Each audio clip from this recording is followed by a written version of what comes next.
So in the very first meeting that I have with the client is usually just a quick phone call just to schedule a time.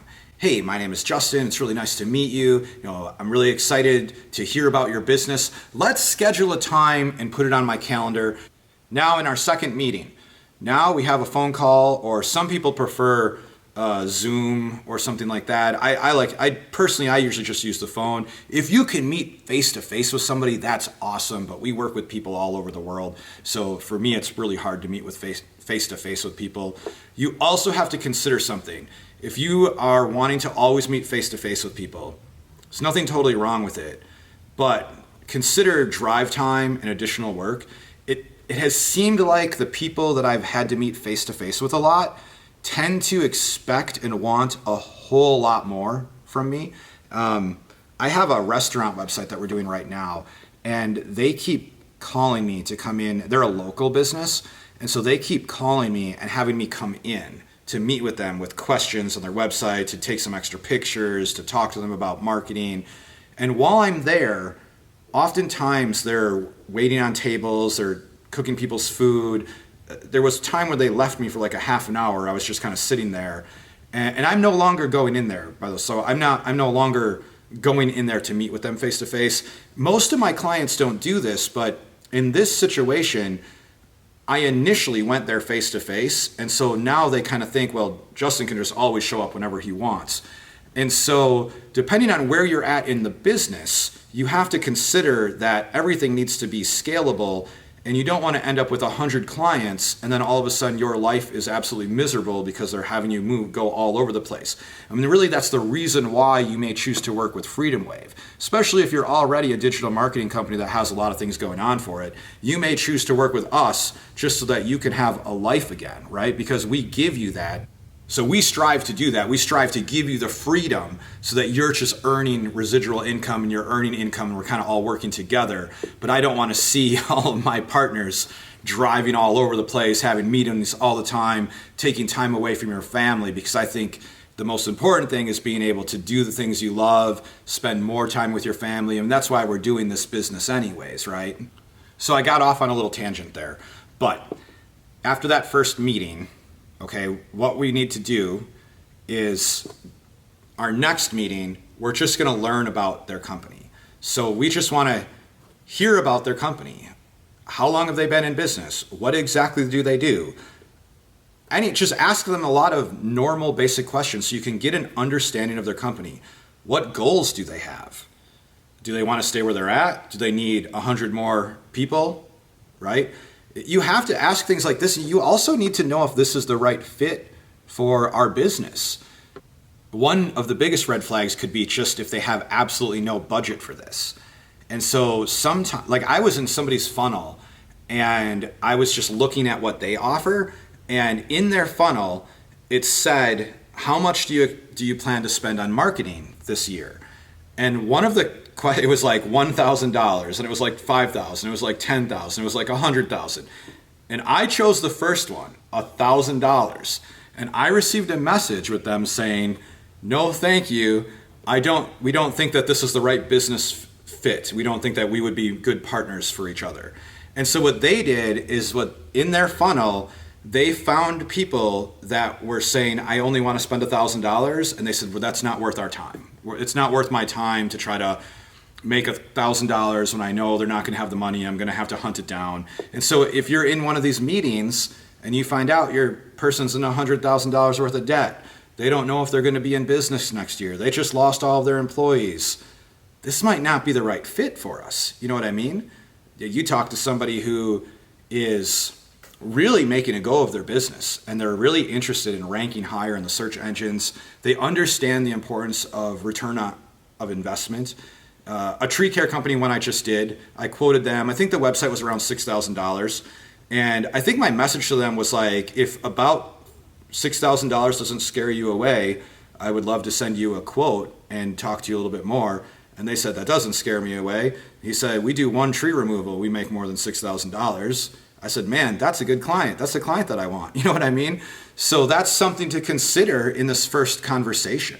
But really, we don't want to scare somebody off right away in this conversation, so we don't have to talk to them too much about the money. We really just want to kind of get to know them, get to know about them.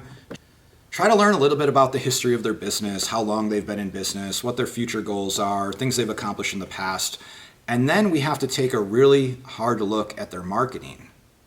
I'm going to teach you guys how to run an SEO report, how to run a marketing report to show someone the health of their website and the health of their business, to show them exactly where they're ranking. I'm going to teach you guys how to do that in a future video. But what's more important, in my opinion, is to just look at what they have. Just look at it. Just look at it and take some notes. My guy Jason sent me this business, and I want to show you what I discovered just by looking into the business, just looking at it, just kind of going there and just seeing what I can see. We're going to dive into my computer, and I'm going to show you how I saw some things, how I did some kind of SEO detective work. And then from there, I messaged them, got on the phone call, showed them what I found, and then we got the business. Let's dive into my computer right now, and I'm going to show you what I found. Here we go. Right here, State House Investments is looking for a new upgraded website. So instead of just running some kind of SEO report and shooting it off to them, I'm going to dive into this website right now and just kind of see what I see. And my initial thought is, this looks like a pretty nice website, you guys. Everything looks really professional. So as I just kind of scroll through it, it looks pretty good. And then I'm also thinking it kind of looks pretty similar to a website that I might make. But am I able to still help this company? Let's dig a little deeper. So I think these guys are located in Madison, Wisconsin. And let me just kind of scroll through the website to see. I'm not seeing anywhere on the home page where it says where they're located, which means they're probably missing some keywords.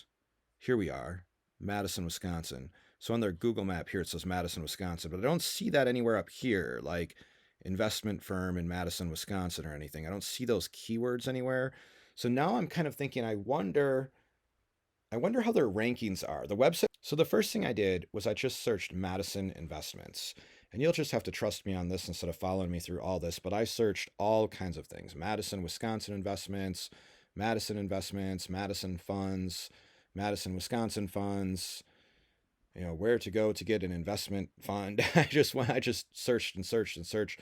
And I dug deep, and I mean deep, into the searches, and I'm just not seeing them. So I'm not really seeing them ranking anywhere. I have not put this into any kind of SEO tool, but I don't really even need to. I'm not seeing them. And if I'm not seeing them on the first page, that means that they have potential clients that they're losing that aren't seeing them. If I'm not seeing them on the map pack, that's a big problem. But not only am I not seeing them on the first page or the first three of the map pack, I'm literally not seeing them anywhere. So let's just check. I'm just going to type their actual name. So when I type their name, I actually see something strange. When I type in State House Investments, it says State House Investments, and then it says Doc Financial Solutions in DeForest, Wisconsin, which is, this is strange. So I'll click this here, see what it leads us to. And here we have a State House Investments, but then we also have Doc Financial Solutions over here. Now, this was a confusing one for me, guys, and I'm just going to make a really long story short, is I did a lot of digging into this. And what I found out is that a web development company made Doc Financial Solutions, and then they also made State House Investments. And when they made that, they actually put all the SEO into, or a lot of the content SEO, like the keyword strategies, they put that into the Doc Financial Solutions for State House Investment or vice versa, and basically like completely confused the search engines. So that's something I've never ever seen before. And I confirmed that it was the same web development company that made both websites. And it's very clear what they did with the SEO was super messed up. So now I'm also noticing that State House Investments does not have a Google My Business page. So not only do they not have a Google My Business page, but the person who made their website for them put all their SEO to this website right here. Now, doing a little more digging, when I scroll around this website, I notice that all the pictures, or many of the pictures, were exactly the same. So a lot of these pictures are the exact same pictures that are on the other website. But then I noticed something much more drastic. And that is down here, we have these quick links, and we have articles and videos and presentations and all kinds of stuff like that. And these articles are like a blog, and there's thousands of them. But the problem is that this blog, these that's linked to this website, that are placed on this website, they're on many websites. So this web development company put this duplicate content on however thousands of websites, okay? And so this company that made this website, they only work with financial companies like this, and they serve thousands of clients. And so all of their clients are dealing with duplicate content and absolutely no SEO. Clicking some more on the website, I did notice that all of these stock photos, so there's no original photos. This is a stock photo that I've used on one of my websites, actually. But there's no original photos. It's all stock photos. And then I said, well, here's a chance to see some original stuff. Our team says, meet the team. And then there's nothing there. There's not even pictures or anything. And so this is just such a cookie cutter website. No wonder why it's not ranking with all the duplicate content and no keywords at all. Not one keyword is found on this website anywhere. And so now I have some really good knowledge to take back to my client. Now I want to ask you guys, how much do you think it's worth? Someone who runs like a multi-million dollar investment firm like this, how much is it worth for him to get new clients on Google? It's probably worth a lot. The fact that he's losing all of his potential customers right now, and that people may even be looking for him and are being sent to a different business, that's worth a lot of money. He's losing a lot of money by not having his digital marketing set right. And Freedom Wave's going to help him out. We're going to make him a huge, massive return on investment.